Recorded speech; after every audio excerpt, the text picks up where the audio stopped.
Hello, my name is Stacy, and this is my journal article speech. America is in the midst of a major public health crisis, and I'm not talking about COVID 19. I'm talking about racism. In their journal article titled The Psychology of American Racism, Doctors Michael T. Rizzo and Stephen O. Roberts discuss what they label as the 7 main sources of racism in America. In their paper, they also discuss the causes and effects of these sources, with a particular focus on how it affects children. Towards the end of their paper, they pose unanswered questions about how racism can be combated in America and how racism can be addressed in a child's development so that we could stop the cycle of racism being taught. First, let's discuss what these 7 sources are. They are categories, factions, segregation, hierarchies, power, the media, and pacifism. First are categories. People tend to view people of other races as a part of a race rather than individuals. And when harmful generalizations are applied to a race, this further takes away from one's individuality and it leads to racial biases. It has been shown that children can show racial biases from as young as 3 years old. Next are factions. Children, especially, tend to view their race as their team, and that their team requires more loyalty, trust, and cooperation from them than other teams do. And when they grow into adulthood, this leads to blatant racism and discrimination. Next is segregation. Most white people live in predominantly white areas due to both choice and racist systems such as redlining. Redlining occurs when bankers flat out refuse home loans or impose higher interest rates on people of color simply because of their race or the difference between their current residence and the home that they're applying for. This leads to a lack of diversity and allows for harmful stereotypes to flourish in predominantly white areas. Next is hierarchies. The people who occupy high status positions in society are mostly white.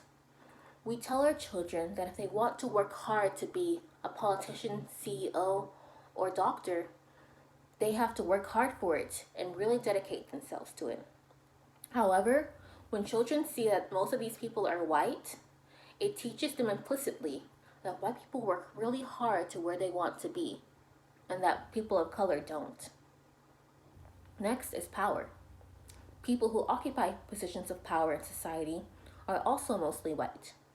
These are the people who shape our curriculum, decide where hazardous landfills are located, and shape our economic policies, and are also our bankers.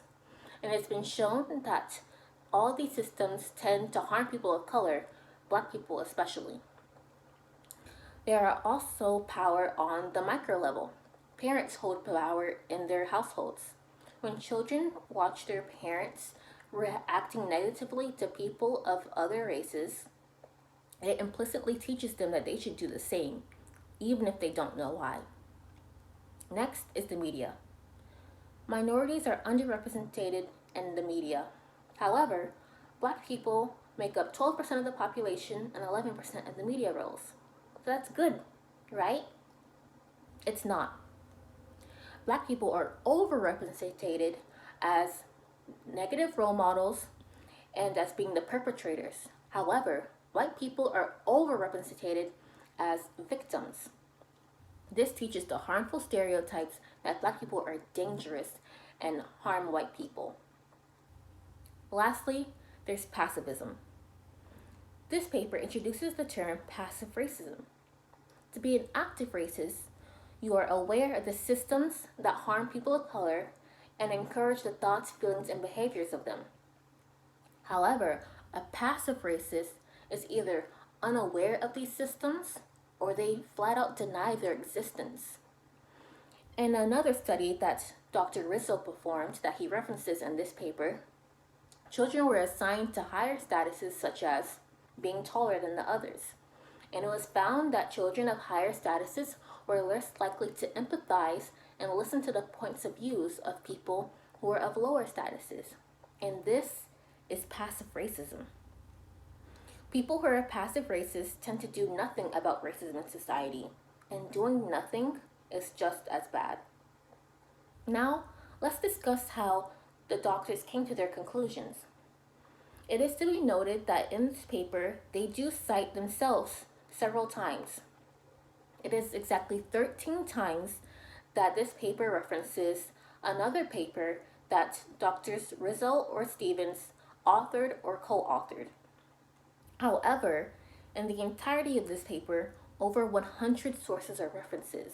So it is clear that it is not a complete bias towards their other works.